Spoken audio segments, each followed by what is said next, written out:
I, 28F, have been living with my boyfriend Todd, 30M, for the past 2 years in a cozy apartment in the city.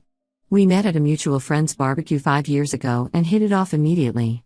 Todd's dry sense of humor and passion for obscure indie bands complemented my more outgoing nature and love for classic rock. After 3 years of dating, we decided to move in together, a decision that our families fully supported. We're both busy professionals. I work as a marketing manager for a mid-sized tech company, and Todd is a software engineer at a startup. Our careers keep us on our toes, but we always make time for each other, whether it's cooking elaborate meals together on weekends or binge-watching the latest Netflix series. My younger sister Barbara, 24F, has always been the baby of the family. Growing up, she was the princess, always getting her way with our parents. I remember countless times when I had to give up my plans to babysit her or when my achievements were overshadowed by her latest accomplishment. Don't get me wrong, I love Barbara, but our relationship has always been complicated. Barbara met her now husband Earl, 26M, in college. They were the classic opposites attract couple, Barbara, the bubbly theater major, and Earl, the quiet engineering student. Despite their differences, they seemed to balance each other out perfectly. I still remember the day Barbara called me, squealing with excitement, to tell me Earl had proposed.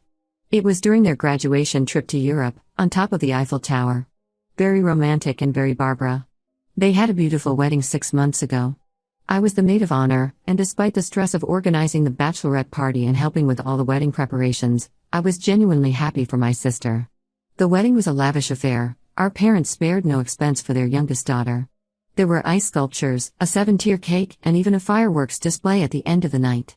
Earl looked a bit overwhelmed by it all, but he seemed happy. Everything seemed perfect in Barbara's world until last week when she called me out of the blue, sobbing uncontrollably. At first, I couldn't understand what she was saying. I thought maybe she and Earl had a fight or something had happened to our parents. When she finally calmed down enough to speak, she told me she was pregnant. I was surprised but excited for her.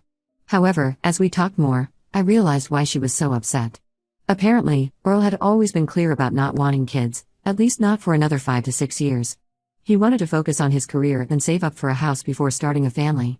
Barbara, on the other hand, had always wanted to be a young mom.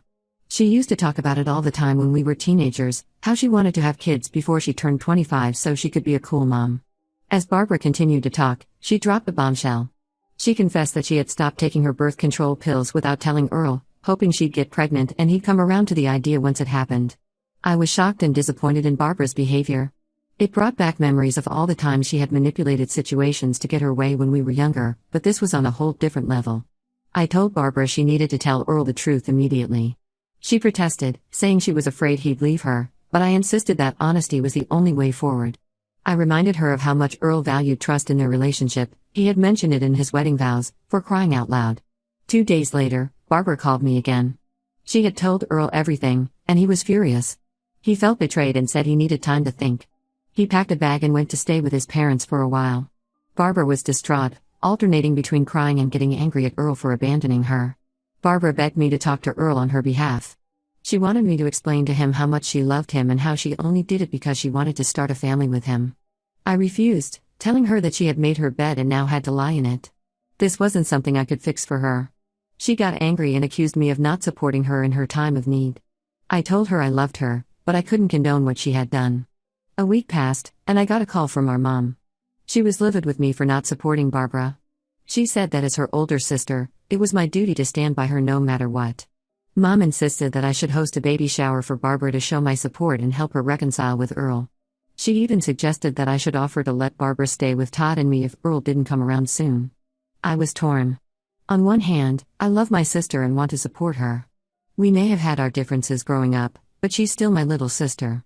On the other hand, I can't ignore the fact that she deceived her husband about something so important. I kept thinking about how devastated Earl must feel. I told my mom I'd think about it, but internally, I was leaning towards not getting involved. Yesterday, I got a group text from Barbara. She had created an online baby registry and was asking everyone to buy gifts. The items on the list were ridiculously expensive. The cheapest thing was a $200 baby monitor. There were designer baby clothes, a $1,000 stroller, and even a $500 diaper bag. At the bottom of the message, she wrote, "Since Earl is being difficult, I need all the support I can get. Please show your love for the baby by purchasing something from this list." I was appalled by her entitlement. It reminded me of how she used to expect expensive gifts for every birthday and Christmas when we were kids, while I was always told to be grateful for whatever I received. I decided not to respond to the message, hoping she'd take the hint. This morning, I woke up to a barrage of texts from Barbara, asking why I hadn't bought anything yet.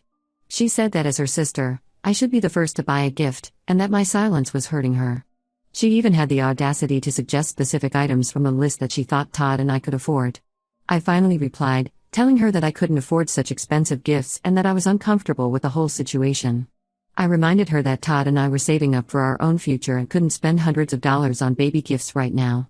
Barbara exploded, calling me selfish and unsupportive. She said if I really cared about her and my future niece or nephew, I'd find a way to buy something from the list. She brought up how our parents had helped me with a down payment on my first car when I was in college, implying that I owed it to the family to be generous now. Our mom called me again, siding with Barbara. She suggested I should take out a loan if I couldn't afford the gifts. I was stunned. I told her that was ridiculous and that Barbara's behavior was unacceptable. Mom then accused me of being jealous of Barbara's pregnancy, bringing up the fact that Todd and I had been together longer but weren't married or having kids yet. Now, my entire family is mad at me. They're saying I'm choosing Earl over my own sister and that I'm being cruel to a pregnant woman. Even some of our cousins have reached out to me on social media, telling me I should be more supportive. Todd has been supportive of me throughout this ordeal, but even he thinks I should just buy something small to keep the peace. He doesn't want this to cause a rift between me and my family.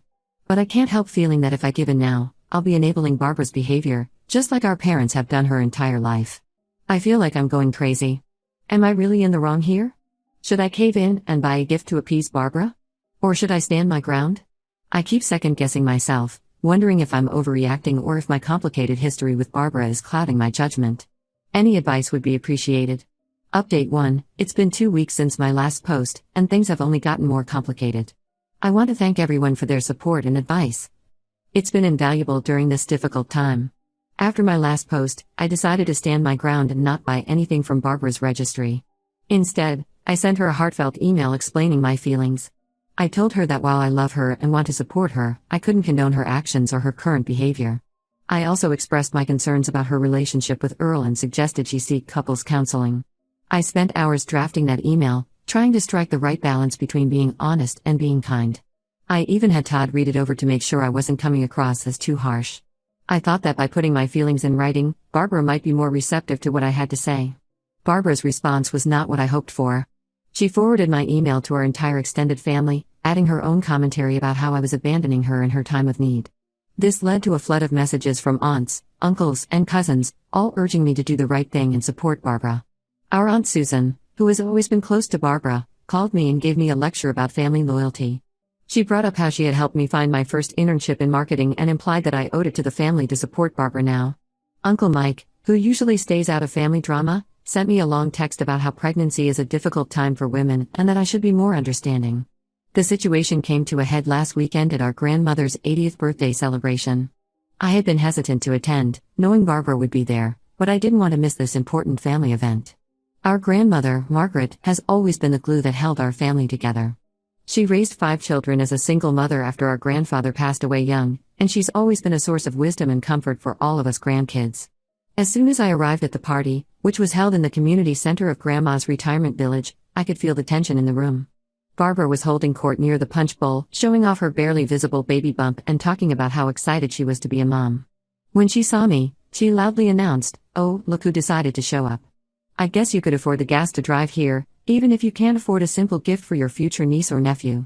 I tried to ignore her and focus on celebrating our grandmother, but Barbara wouldn't let up. She kept making snide comments throughout the day, and most of the family seemed to be encouraging her behavior. She talked about how she was eating for 2 and needed extra servings of everything, pointedly asking me if I was watching my figure since I wasn't pregnant.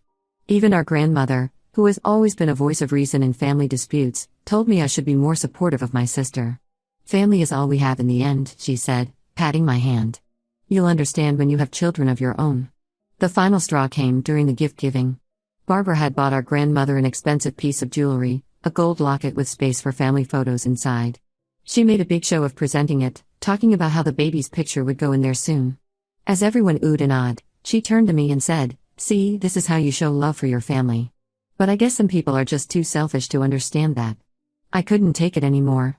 I stood up and addressed the whole family. I told them about Barbara's deception, how she had tricked Earl into getting her pregnant.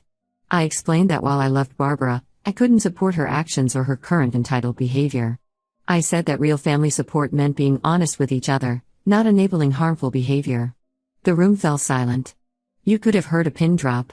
Barbara burst into tears and ran out, nearly knocking over the punch bowl in her haste. My mom started yelling at me for ruining Grandma's birthday and airing our dirty laundry in public. Most of the family looked shocked and uncomfortable. Aunt Susan tried to smooth things over, suggesting we all calm down and have some cake. Uncle Mike muttered something about young people these days and poured himself another drink.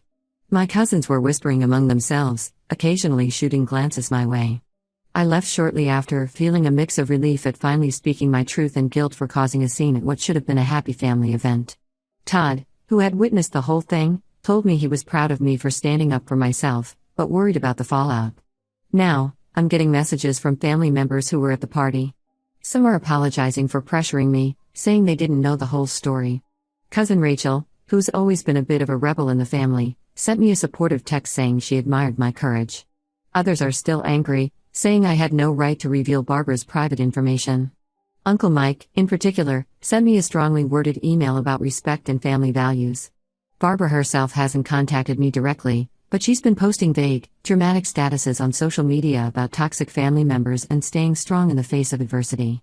She's also been sharing a lot of quotes about the importance of motherhood and how blood is thicker than water.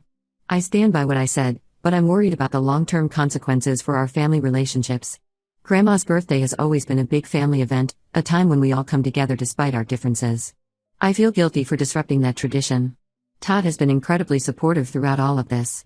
He's offered to run interference with my family if needed and has been a patient listener when I need to vent. But I can tell he's worried about how this might affect our relationships with my family in the long term. I'm also starting to wonder how this will impact future family events. Will I be uninvited from Thanksgiving dinner? Will there be tension at every gathering from now on? And what about when the baby is born? Will I be allowed to be part of my niece or nephew's life? I stand by my decision not to enable Barbara's behavior, but I'm struggling with the fallout. Has anyone else dealt with a family rift like this? How did you move forward? Any advice on how to navigate family gatherings in the future would be greatly appreciated. Update 2. It's been a month since my last update, and the situation has taken some unexpected turns. I appreciate everyone who has been following this saga and offering advice. About 2 weeks ago, I received a surprising phone call from Earl, Barbara's husband. He had heard about what happened at our grandmother's birthday party and wanted to talk. We agreed to meet for coffee at a small cafe halfway between our homes. When I arrived at the cafe, I found Earl already there, looking tired and a bit disheveled. As we sat down with our coffees, he filled me in on his side of the story. Apparently, after Barbara's revelation about stopping her birth control, Earl had indeed gone to stay with his parents. But it wasn't just to think things over, he was actually meeting with a lawyer to discuss his options. He felt completely betrayed by Barbara and was considering divorce. Earl confided that he had always been clear with Barbara about his timeline for having children. They had discussed it at length before getting married, and he thought they were on the same page. Finding out that she had deliberately deceived him had shaken his trust to the core. However, after a lot of soul-searching and conversations with his family, Earl decided to give the marriage another chance. He told me he still loves Barbara, despite everything, and wants to be there for his child. They've started couples therapy and are trying to work through their issues. Earl thanked me for standing up for him at the family gathering, even though he wasn't there. He said it meant a lot to him that someone in Barbara's family understood the gravity of what she had done. He admitted that he had been avoiding contact with our family because he didn't know how to face them knowing what Barbara had done. I was relieved to hear that Earl and Barbara were working things out, but I was still wary. I asked Earl if Barbara had shown any remorse for her actions or her recent behavior towards me. His hesitation told me everything I needed to know. He admitted that while Barbara was trying to make things right with him, she was still angry with me for betraying her at the birthday party. As we were finishing our coffees, Earl asked if I would be willing to meet with him and Barbara together, as part of their reconciliation process. I told him I'd think about it, but I was hesitant. The idea of facing Barbara after everything that had happened was daunting. A few days after meeting with Earl, I got another call, this time from my mom. Her tone was completely different from our previous conversations. She apologized for pressuring me to support Barbara unconditionally and admitted that she had been so focused on becoming a grandmother that she had overlooked the seriousness of Barbara's actions. Mom explained that after the birthday party fiasco, she and Dad had a long talk with Barbara. They made it clear that while they love her and will support her pregnancy, they don't approve of how she deceived Earl or how she's been treating me. They've cut off the extra financial support they were giving her. Apparently, they were funding a lot of the items on that baby registry, and told her she needs to take responsibility for her actions. This conversation with Mom was a breakthrough. For the first time, I felt like my parents were seeing the situation clearly, rather than just indulging Barbara as they had always done. Mom even shared some of her own fears and insecurities about becoming a grandmother, which helped me understand her initial reaction a bit better. Barbara, for her part, seems to be slowly coming to terms with the consequences of her actions.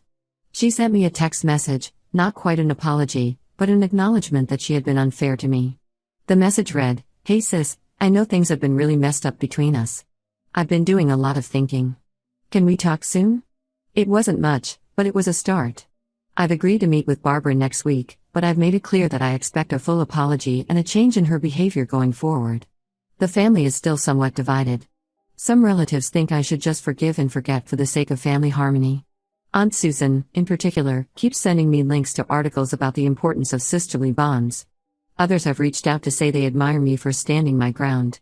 Cousin Rachel even invited me over for dinner, saying she wanted to hear the whole story without family drama getting in the way. As for Todd and me, this whole situation has led to some serious conversations about our own future. We've always been on the same page about wanting kids eventually, but now we're discussing timeline, expectations, and the importance of open communication in more detail. Todd admitted that seeing the turmoil in my family had made him a bit anxious about the idea of starting our own, which led to a long, emotional talk about our fears and hopes for the future. I'm nervous about meeting with Barbara, but I'm trying to approach it with an open mind. I know we have a lot to work through, and it won't be resolved in one conversation. But I'm hopeful that this could be the first step towards healing our relationship. I'll update again after I meet with Barbara. Wish me luck. Update 3. It's been 2 months since my last update, and I wanted to share the latest developments in this ongoing family drama. I met with Barbara as planned at a quiet park near our parents' house. We used to come here as kids to feed the ducks, and being back here brought up a lot of memories. The conversation was tense at first, with both of us unsure how to start. But as we walked around the pond, Barbara finally broke down and admitted that she had been wrong. She apologized for deceiving Earl, for her entitled behavior regarding the baby gifts, and for how she had treated me. Barbara explained that she had been so caught up in her desire to have a baby that she lost sight of everything else, including the potential consequences of her actions. She said that the couple's therapy with Earl has been eye-opening, making her realize the damage she's done to their relationship and to her connections with the rest of the family. Barbara shared that she's been diagnosed with anxiety and has started seeing a therapist on her own, in addition to the couple's counseling. She admitted that her fixation on having a baby stemmed partly from feeling like she was falling behind in life compared to her friends and to me. It was a vulnerable moment, and I found myself empathizing with her despite everything that had happened. While I appreciated her apology, I made it clear that rebuilding our relationship would take time. I told her I was willing to work on it, but that I needed to see consistent change in her behavior. We agreed to start having regular sister dates, like we used to when we were younger, to reconnect and rebuild trust. Since that conversation, things have been slowly improving. Barbara has stopped posting entitled messages on social media and has taken down the extravagant baby registry.